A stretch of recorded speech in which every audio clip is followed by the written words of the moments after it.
हिंदू बस्तीत जाऊन उद्धव ठाकरे बाळासाहेबांचं नाव घेतोय। काँग्रेसचं राहुल गांधीचं षडयंत्र आता मुस्लिम मौलानाला, मुस्लिम कम्युनिटीला धार्मिक भावना भडकवण्यासाठी वापर करीत आहे। त्यावर कारवाई झाली पाहिजे। मला विश्वास आहे निवडणूक आयोग कारवाई करणार।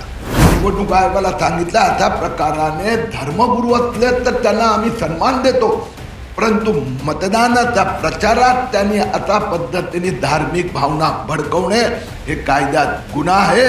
उपमुख्यमंत्री देवेंद्र फडणवीस यांनी सज्जाद नोमानी या मौलाना संदर्भातला ऑडिओ क्लिप काल भर सभेमध्ये ऐकवला।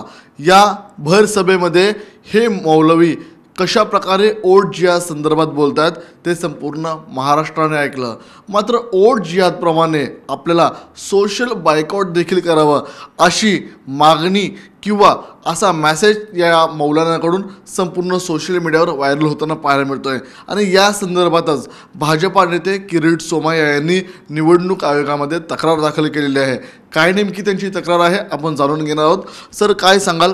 एकीकडे काल देवेंद्र फडणवीस यांनी भाषणामधून त्यांचा ऑडिओ क्लिप ऐकवला, त्यानंतर आज दुसरा ऑडिओ क्लिप तुम्ही बाहेर काढलेला आहे, त्यामध्ये ते सोशल बायकआउट करा म्हणतायत। काय नेमकं प्रकरण आहे? काय तुमची तक्रार आहे? जे काँग्रेसचं राहुल गांधीचं षडयंत्र आता मुस्लिम मौलानाला, मुस्लिम कम्युनिटीला धार्मिक भावना भडकवण्यासाठी वापर करीत आहेत।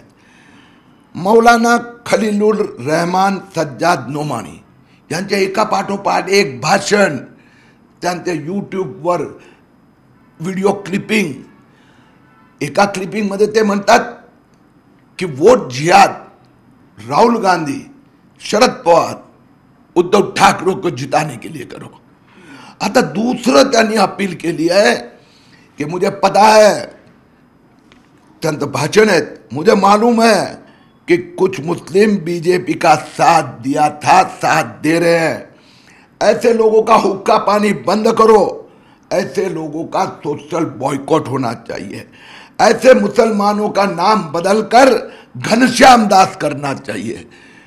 मी निवडणूक आयोगाला सांगितलं अशा प्रकाराने धर्मगुरू असले तर त्यांना आम्ही सन्मान देतो, परंतु मतदानाच्या प्रचारात त्यांनी अशा पद्धतीने धार्मिक भावना भडकवणे हे कायद्यात गुन्हा आहे आणि यांच्यावर कारवाई झाली पाहिजे। मला विश्वास आहे निवडणूक आयोग कारवाई करणार। मतांचं ध्रुवीकरण करण्यासाठी या मौलानांकडून या ठिकाणी सोशल संदेश व्हायरल केला जातोय। यामुळे दोन समाजामध्ये वितुष्ट निर्माण होऊ शकतं का? आणि निवडणूक आयोगाकडे तुम्ही पुन्हा काय फॉलोअप घेणार आहात? वास्तविकरित्या राहुल गांधी, उद्धव ठाकरे यांनी याचा स्वाद लोकसभा निवडणुकीत घेतला। 100% मतदान आणि 100% मतदान भाजपला हरवू शकतो असा एका उमेदवाराला, तर त्यामुळे उद्धव ठाकरेच्या काही जागा आल्या, म्हणून तीच फॉर्म्युला आता विधानसभेत वापरत आहेत।